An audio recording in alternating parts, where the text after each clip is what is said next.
UGC net दिसंबर 2025 beginners यानी वो बच्चे जिन्होंने अभी सोचा ही नहीं है एग्जामिनेशन देने का, या जिन्होंने सोचा एग्जामिनेशन देने का बट पता नहीं है कि स्टार्ट कहाँ से करना है, सिलेबस क्या है, एग्जामिनेशन क्या है, उन बच्चों को किस तरीके से तैयारी स्टार्ट करनी है। तो हम कहते हैं ना कि किसी भी ड्रीम या कोई भी हमारा जो ख्वाब होता है उसको सच करने के लिए सबसे पहले तो हमें स्टार्ट करना पड़ता है, हमें बिगिन करना पड़ता है। आप किस जगह पे खड़े हुए हैं वो मैटर नहीं करता है, आप आगे बढ़ना चाहते हैं वो आपके लिए मैटर करता है। तो आज के इस सेशन के अंदर यूजीसी नेट दिसंबर 2025 एग्जामिनेशन पेपर 1 प्लस पेपर 2 की एक ऐसी स्ट्रैटेजी, एक ऐसा रामबाण हम आपके साथ में डिस्कस करने वाले हैं कि आप किसी भी पॉइंट के ऊपर खड़े होंगे, आप उस मंजिल अपनी जो जेआरएफ की है वहां तक पहुंच सकेंगे। सो अंशिका मैम है जी। मेरे साथ में आज। सो मैम आज हम इनके साथ में जो बिगनर स्ट्रैटेजी डिस्कस करने वाले हैं उसके बारे में कुछ बताएंगे। देखो, जब भी हम आपके सामने आते हैं तो हम ऐसा नहीं है कि बस बोलने चले आते हैं। हमारे पास में सब कुछ जो है हमारे दिमाग में प्लान आउट होता है कि हाँ, हमें जो है स्टूडेंट पर्सपेक्टिव से चीज़ों को सोचना है और आपके सामने वो लेकर के आते हैं हम। अब देखो, जो भी स्टूडेंट ऑलरेडी हो सकता है एग्जाम दिया, हो सकता है अपने डिजायर्ड रिजल्ट तक नहीं पहुंच पाए, नेट सोचा था पीएचडी ओनली हो गया, जेआरएफ सोचा था नेट हो गया, या फिर हो सकता है कि पीएचडी ओनली का ही सोच रहे थे बट कुछ भी नहीं हो पाया। अब ऐसे में स्टूडेंट्स जो है वो थोड़ा सा डीमोटिवेट हो जाते हैं और उन्हें लगता है कि अब फिर से वही सब कुछ करो, फिर से वही सारी चीजें करो, हम नहीं करना चाह रहे हैं वो सब। बट अगेन, ये मैटर नहीं करता है कि आपका रिजल्ट कैसा रहा है, मैटर ये करता है कि अब आप अपनी तैयारी को फिर से कैसे शुरू करते हैं और अपने अंदर जो इंट्रिंसिक मोटिवेशन है उसको कैसे लेकर के आते हैं। So this particular session is centred around the beginners guide, चाहे आप किसी भी लेवल पर हो। एज बुशरा मैम मेंशन्ड, हम इस स्ट्रैटेजी के थ्रू आपको सब कुछ प्लान आउट करके बताने वाले हैं। दिसंबर 2025 में आपको जेआरएफ दिलवाने वाले हैं। तो चलिए सबसे पहले शुरू कर लेते हैं। यस, सबसे पहले जो एकदम बेसिक चीज है जो हर एक बिगिनर को समझने की जरूरत है, that is knowing and understanding your syllabus along with the pattern of the questions. अब देखो, ये क्वेश्चंस का पैटर्न या एग्जामिनेशन का पैटर्न आपको तभी समझ में आता है जब आप क्वेश्चन पेपर उठा करके देखते हो। मैम, आई बिलीव कि जो भी स्टूडेंट है उसको एक बार बस ट्राई करने के लिए, चेक करने के लिए एग्जाम दे देना चाहिए। एग्जाम सिर्फ अटेम्प्ट कर लेने से ही, आपको ये नहीं रखना है दिमाग में कि हमें क्वालिफाई ही करना है। ठीक है, क्वालिफिकेशन भी रखना चाहिए दिमाग में, बट अगर आप बिल्कुल ऐसे सोच रहे हो कि मैंने कुछ भी नहीं तैयारी करी है बट हम एकदम बढ़िया तैयारी कर लेंगे तभी जाकर के एग्जाम हॉल में बैठेंगे, तो वो काम नहीं करना है। अगर आपको ऐसा लगता है कि you just want to understand the paper pattern, एक बार आप एग्जाम दे करके आइए, ठीक है। और अगर जैसे इस बार नहीं दिया है तो क्या करो, जाके क्वेश्चन पेपर डाउनलोड करो बिल्कुल। और 3 घंटा वो एनवायरनमेंट बना करके बैठो और उसको सॉल्व करने की कोशिश करो। जस्ट अंडरस्टैंड कि आपके किस सब्जेक्ट के अंदर क्वेश्चन सही हुए हैं, किस में गलत हुए हैं, कौन सी यूनिट के क्वेश्चंस गलत हो रहे हैं, कौन सी यूनिट के क्वेश्चन सही हो रहे हैं, किस टाइप के क्वेश्चन सही हो रहे हैं। कुछ बच्चों के क्रोनोलॉजी सही हो रहे होंगे, कुछ बच्चों के मैच द कॉलम गलत होंगे, और अपने आप को अंडरस्टैंड करने की कोशिश करो। तो जैसे फर्स्ट स्टेप है यहाँ पे कि अपना सिलेबस अंडरस्टैंड करो। तो सिलेबस अंडरस्टैंड करने के लिए सिलेबस जानना जरूरी है। तो ugcnetonline.in एक वेबसाइट है, उसके ऊपर जाओ, जाकर के पेपर 1 और पेपर 2 दोनों का सिलेबस डाउनलोड कर लो। पेपर 2 वो सारे बच्चों के लिए वो होगा जो आपने पोस्ट ग्रेजुएशन किया, जैसे एमए इन पॉलिटिकल साइंस किया तो पेपर 2 पॉलिटिकल साइंस होगा। एमए इन आपने मान लो आर्ट्स में इंग्लिश लिटरेचर में किया है तो आप इंग्लिश लिटरेचर पेपर 2 अपियर करोगे। एमकॉम किया है तो कॉमर्स में अपियर करोगे। और पेपर 1 जो है वो सारे बच्चों के लिए कॉमन रहने वाला है। तो अपना सिलेबस सबसे पहले तो जाकर के डाउनलोड करो और अंडरस्टैंड करने की कोशिश करो कि आपके सब्जेक्ट में पैटर्न क्या चल रहा है क्वेश्चन का लेटेस्ट ईयर्स के अंदर, क्योंकि हर एक सब्जेक्ट का यहाँ पे पैटर्न जो है वो डिफरेंट होता है जो आप पीवाईक्यू से एनालाइज करोगे। ये सबसे बेसिक, सबसे फोरमोस्ट चीज होती है। मैम, अगर हम एग्जामिनेशन के पैटर्न की यहाँ पे बात करें तो एग्जामिनेशन का पैटर्न आप थोड़ा सा बता हाँ दें। जी।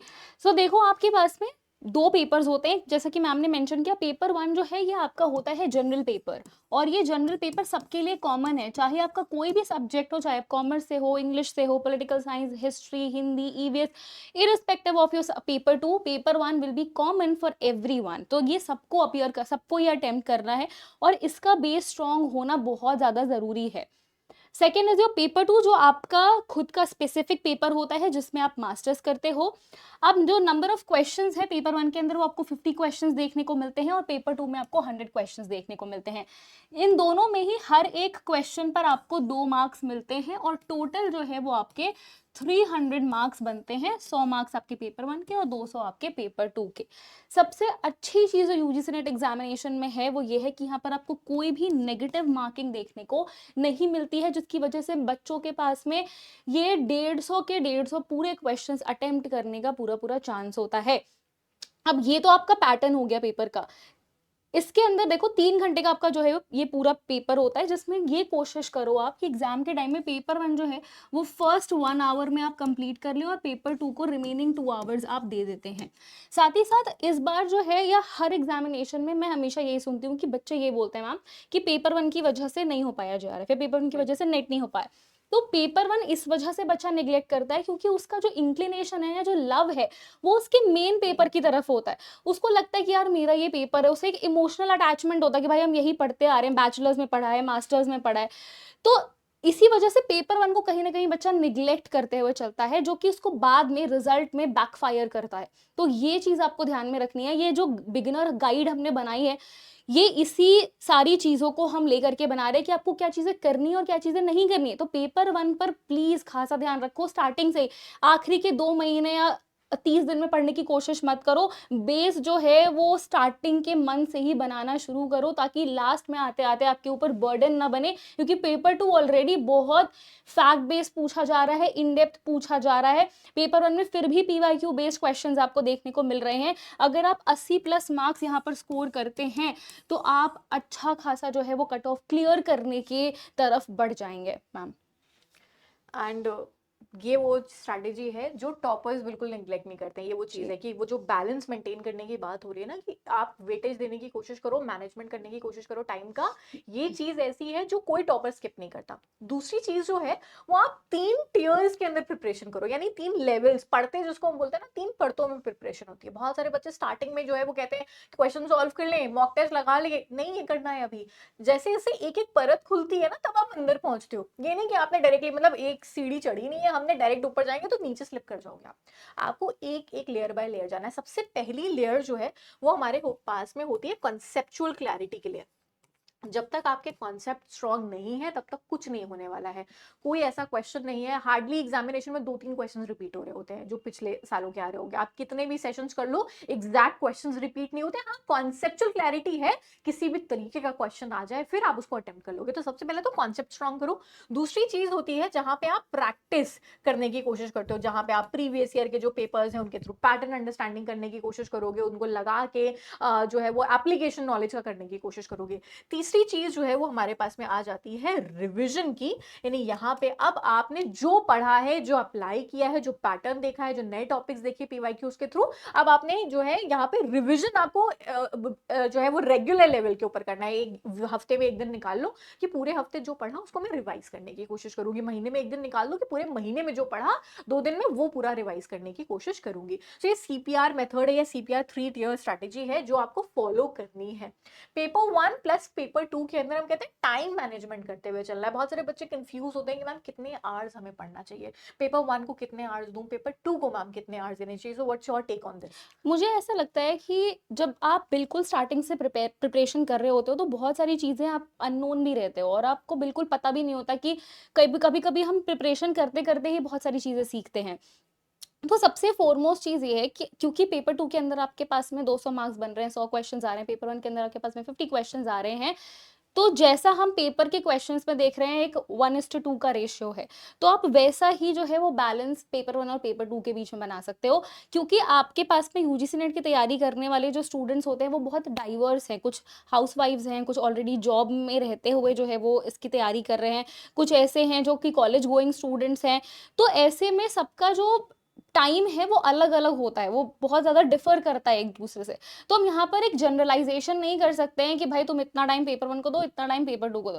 तो हम यहाँ पर एक रेशियो मेथड यूज कर सकते हैं कि जितना भी टाइम आप पेपर 2 को देते हो उसका आप हाफ जो है वो पेपर 1 को दो, या फिर आप पेपर 1 को अगर आप 1 घंटा पढ़ रहे हो तो डेली पेपर 2 को 2 घंटा पढ़ो। बट ये 1 और 2 घंटे से नहीं होने वाला है डेली। इनिशियली आपको ऐसा लगेगा कि थोड़ा मोनोटोनस हो रहा है या नहीं पढ़ा जा रहा है, अभी फॉर्म नहीं आ रहा है, ये नहीं।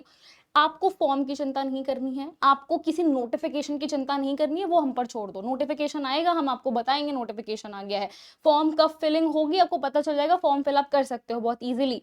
बट आपको क्या करना है, अगर आप पेपर 1 के अंदर मैक्सिमम 3 आवर्स लेकर के चलते हो और पेपर 2 के अंदर आप जो है वो 6 आवर्स लेकर के चलते हो डेली बेसिस पर, तो यहाँ पर आपके पास में अच्छा खासा स्कोप रहता है, क्योंकि यार देखो डेली आप 6:3 कर भी नहीं पाओगे, कभी कभी चीज़ें जो है वो शफल हो जाती हैं। तो आपको बस ये चीज़ें करनी है कि आप अपने अंदर एक कंसिस्टेंसी बना करके रखो कि एटलीस्ट हम कुछ नहीं तो कंसिस्टेंट तो रहेंगे ही रहेंगे, भले ये it is dropping down to 2 and 4 या फिर 1 and 2, बट आप ऐसा मत करना कि किसी दिन आपने कुछ भी नहीं पढ़ा।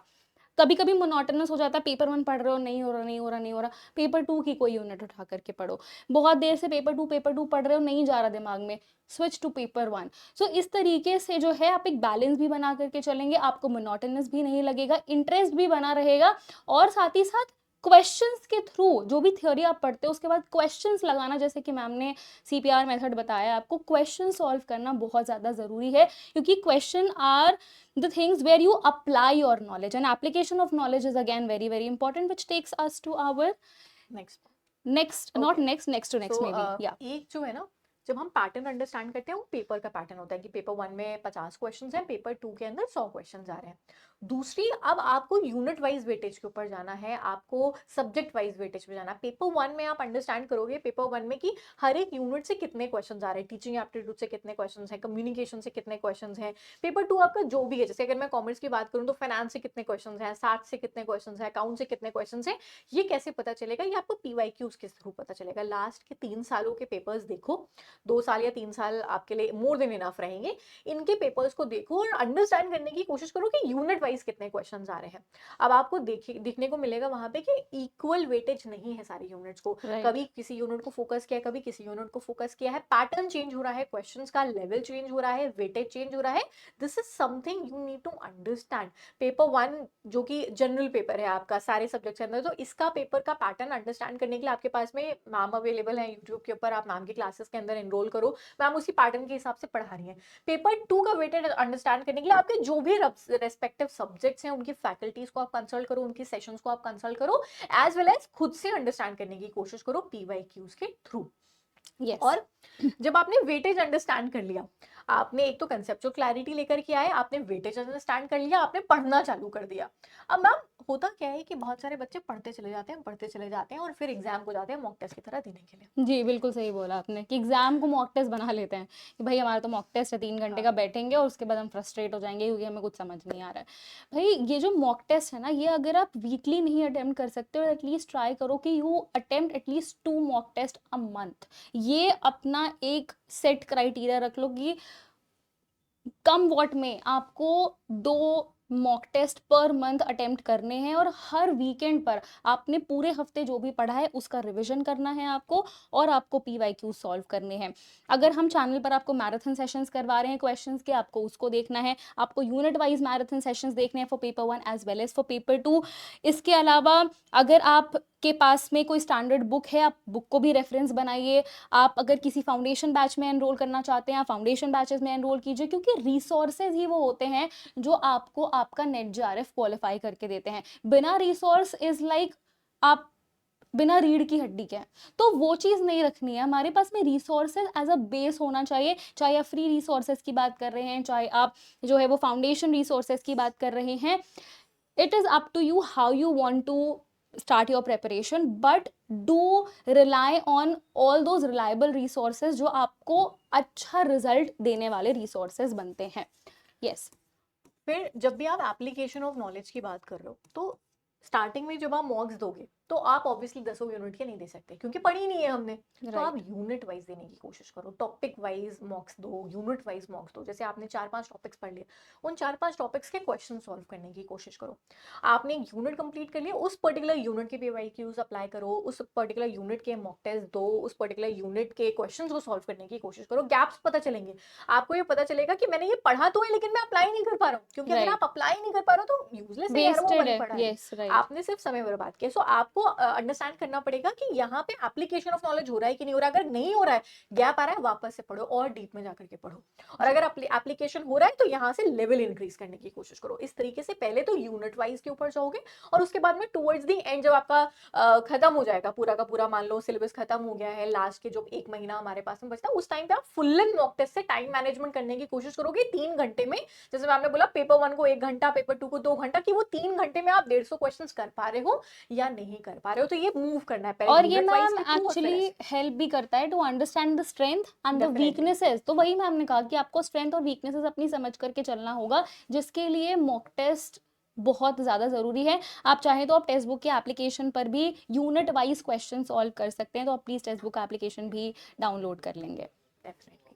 लास्ट अगर हम पॉइंटर्स के ऊपर चलें, तो जब भी आप प्रिपरेशन अपनी करते हुए चल रहे हैं, हैंड रिटन नोट्स बनाते चलो। देखो फुल फ्लेज, जब आपके पास समय है तो फुल फ्लेज हमारे पास में नोट्स अवेलेबल है, फैकल्टीज के अवेलेबल हैं, आपके पास किताबें अवेलेबल हैं। लेकिन जब लास्ट में रिविजन करने बैठोगे ना, तो वो मोटी किताबें नहीं पढ़ी जाएंगी, वो इतनी मोटी मोटी पीडीएफ्स नहीं पढ़ी जाएंगी। तब अगर पॉइंटर्स बनाए होंगे ना अपने पास में, वो पढ़ते समय की 10 पन्नों में आपने एक यूनिट के हैंड रिटन नोट्स बनाए होंगे, वो आपके एग्री। लिए हेल्पफुल रहेंगे। नाम लिखो खाली ऑथर्स के, उसके ऊपर ईयर्स लिखो, मैच द कॉलम के लिए वो इंपॉर्टेंट रहेंगे कि कौन सी थ्योरी किसने दी। ये पॉइंटर्स, एक पर्टिकुलर थ्योरी एक लाइन में लिख करके लिखो। बिल्कुल। ये हर एक यूनिट वाइज आपके हैंड रिटन नोट्स बनने चाहिए और ये चीज़ आपको डेफिनेटली। क्रोनोलॉजी बेस्ड क्वेश्चन में भी हेल्प करेगा, जो पेपर 1 में लगातार पूछा भी जाने लगा है।